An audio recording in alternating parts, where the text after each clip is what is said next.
स्वामी जी के चरणों में प्रणाम। बड़े आदर और सम्मान के साथ एक मेरी जानकारी आपसे हासिल करना चाहता हूँ स्वामी जी, कि मानस में जो ये वर्णन आया है कि बिनु पग चले सुने बिनु गाना और कर बिनु कर्म करे विधि नाना, इसका थोड़ा विस्तार चाहते हैं स्वामी जी आदर के साथ। रामचरित मानस का जो दोहा प्रश्न के रूप में आपने पूछा है, रामचरित मानस का हम इसे सार भी कह सकते हैं। जो रामचरित मानस में तुलसीदास जी जो जिस देशना का प्रतिपादन करना चाहते हैं वह इस एक दोहे में समाहित है। पूरी सृष्टि का प्रपंच हम इस माध्यम से समझ सकते हैं। यह जो सृष्टि है, ये सृष्टि को बनाया किसने जन्माया किसने? जिसके न हाथ हैं, जिसके न पैर हैं, जिसकी न आँखें हैं, जिसके न कान हैं, जो न बोल सकता है, जो न सोच सकता है, उसने सृष्टि को जन्माया है। पूरी तरह से निर्गुण है, पूरी तरह से निर्गुण है, पूरी तरह से निराकार है, निर्लिप्त है, और उसने इस सृष्टि को जन्माया है।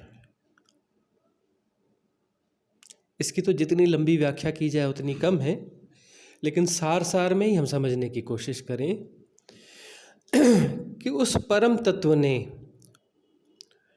उस निराकार ने जब ब्रह्म रूप में जन्म लिया, जब उसने बिग बैंग के माध्यम से सृष्टि में जन्म लिया एक दूसरे अपने प्रारूप में, तो वह जो है वह तो अपनी मूल अवस्था में वैसा का वैसा ही है, उसमें कोई परिवर्तन नहीं आया। परम तत्व वैसा ही है। इसको बहुत गहरे अर्थों में एक अटपटे शब्द से भी समझा जा सकता है। बहुत अटपटा शब्द है। परम तत्व जो है, ईश्वर जो है, परमात्मा जो है, परम नपुंसक है।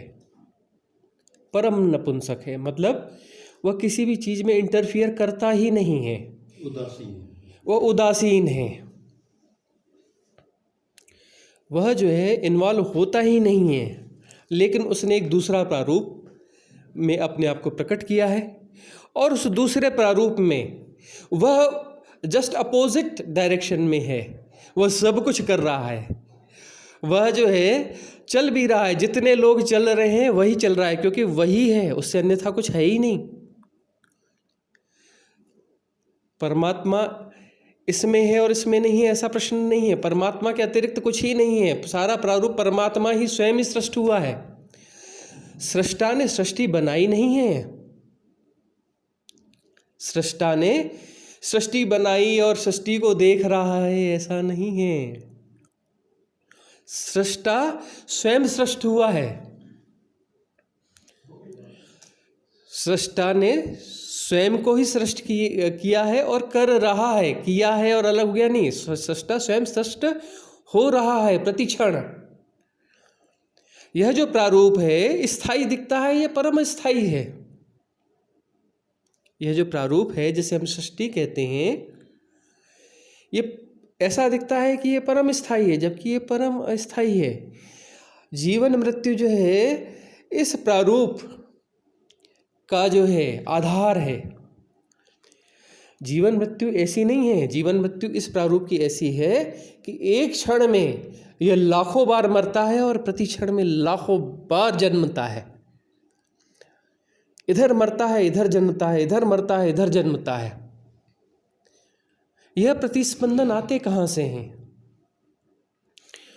वह जो उदासीन परमात्मा है, जो न देख सकता, न चल सकता, न सुन सकता, न कुछ कह सकता, न अनुभव कर सकता, उसमें से जो है संवेदन उठते हैं तो यह प्रारूप जो है प्रकट होता है और वो संवेदन वापस उसमें समाहित हो जाते हैं और प्रारूप नष्ट हो जाता है। फिर वह जो है प्रकटता है, फिर प्रारूप प्रकट जाता है और फिर वो समा जाता है, फिर प्रारूप समाहित हो जाता है। लेकिन यह इतनी तेज गति से हो रहा है कि हमें दिखता ही नहीं है। मैंने आपको देखा एक क्षण, इस एक क्षण में आप लाखों बार जन्म चुके, लाखों बार मर चुके, लाखों बार जन्म चुके और लाखों बार मर चुके। इधर मृत्यु हुई और उधर जन्म हुआ, उधर जन्म हुआ और इधर मृत्यु हुई। एक क्षण में आप लाखों बार जन्मते हैं और एक क्षण में आप लाखों बार मर जाते हैं। और हमें लगता है कि नहीं नहीं, हम तो 70 साल जी रहे हैं, 80 साल जी रहे हैं। ना हुजूर, आप तो एक क्षण में लाखों बार मरते हैं और लाखों बार मृत हो जाते हैं।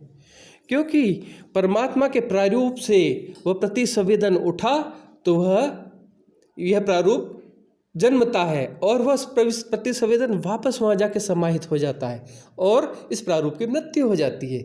लेकिन वह इतनी त्वरा से दोबारा आता है, उस मिलते जुलते प्रारूप को फिर से प्रकट कर देता है। और लेकिन वह प्रारूप नया प्रारूप है, नित्य नूतन है, नित्य नूतन है।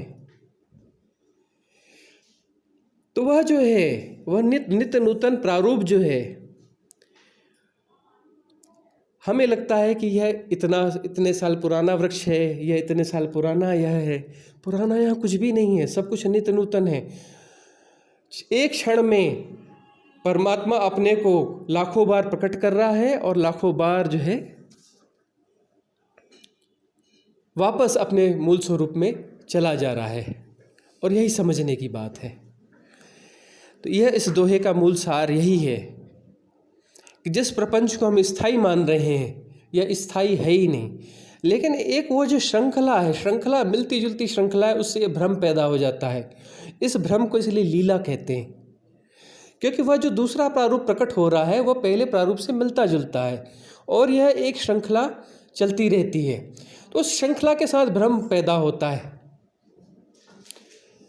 हमारे होने का भ्रम पैदा होता है, सृष्टि का भ्रम, पौद्गलिक सृष्टि का भ्रम पैदा होता है, जो कि है ही नहीं। और इस भ्रम को ही लीला कहते हैं। इसलिए कहते हैं ना कि परम तत्व की लीला है। तो लीला कैसी है? मतलब लीला ऐसी है कि जो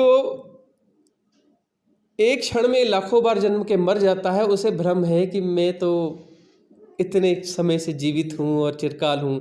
जो इंडिविजुअल रूप से अपने आप को मानता है, जो व्यक्तिक रूप से अपने आप को मानता है, उसकी मान्यता जो है वो उस भ्रम को जो है पोषती रहती है। और यह भ्रम जिस दिन विसर्जित हो जाता है उस दिन मुक्ति हो जाती है। जिस दिन यह भ्रम विसर्जित हो जाता है उसी दिन मुक्ति है।